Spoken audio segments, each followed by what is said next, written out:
సహవాసంగా ఉపవాసం ఉండే మనస్సు, మనతో కలిసి ప్రార్థన చేసే మనస్సు, అలాంటి స్నేహితులు మనకున్నారా? అలాంటి స్నేహితులు మనకు లేకపోతే మన స్నేహం అంతా మోసం. మనతో స్నేహం చేసేవారి స్నేహం ఎలాంటిదంటే మోసం. దానియేలుకున్నారు అలాంటి స్నేహితులు.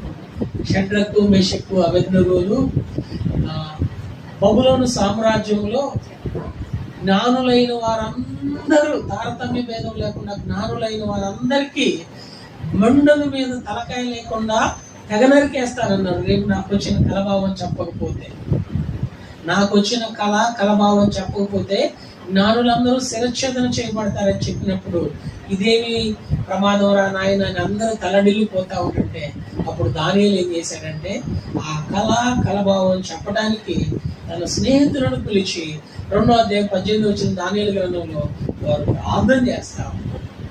సోదరి సోదరుడా, ఇదేనా నా భక్తి జీవితంలో మనతో కలిసి ప్రార్థన చేసేటానికి స్నేహితులు ఉన్నారా? స్నేహితులు ఉన్నారా?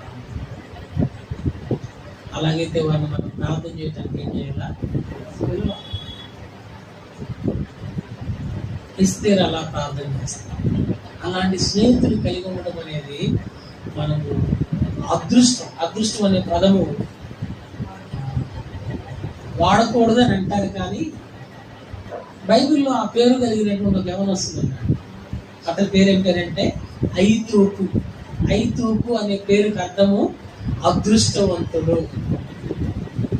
అపోస్తల కార్యం 20వ అధ్యాయంలో పౌలు రాత్రి వేళ వాక్యం చెప్తున్నప్పుడు కిటికీలో నుండి అటు ఇటు చూస్తూ కింద పడి చచ్చిపోయాడు. వాడిని పౌలు పారజాపి బ్రతికించాడు. అదృష్టం అనే పదం కన్నా ఏ పదం ఉపయోగించవచ్చు అంటే ధన్యులము. కష్టము మన మీద ఉన్నప్పుడు, సమస్య మన మీద ఉన్నప్పుడు, శ్రమ దేవుని ప్రజల మీద ఉన్నప్పుడు, శ్రమ సంఘాన్ని చుట్టుముడుతున్నప్పుడు, శ్రమ మన కుటుంబాన్ని అలుముకుంటున్నప్పుడు, మనతో పాటు కలిసి దేవుని సహవాసంలో నిలిచే దేవుని ప్రజలైన 2-3 చాలు. విస్తారంగా ఎంతమంది ఏమో అవసరం, 2-3 చాలు. మనం 2-3 ఎంతసేపు ప్రార్థన చేస్తున్నాం అనుకున్న సమయం వరకు ప్రార్థన చేస్తాం. ఇంతమంది ఉంటే చేయలేం. షడ్రకు, మెషకు, అబేద్నెగోలు కలిసి ప్రార్థన చేస్తే 2వ అధ్యాయం 30వ వచనంలో రాయబడింది, పరలోకమందు దేవుడు ఉన్నాడని భూమి మీద రుజువు చేస్తా వచ్చాడు. అలాగే ఎస్తేరు తన చెలికత్తులు 1,50,00,000 మంది మీద ఉన్నటువంటి ఆ ఖడ్గము, మరణము వారి మీదకి రాకుండా కాపాడుతూ వారిని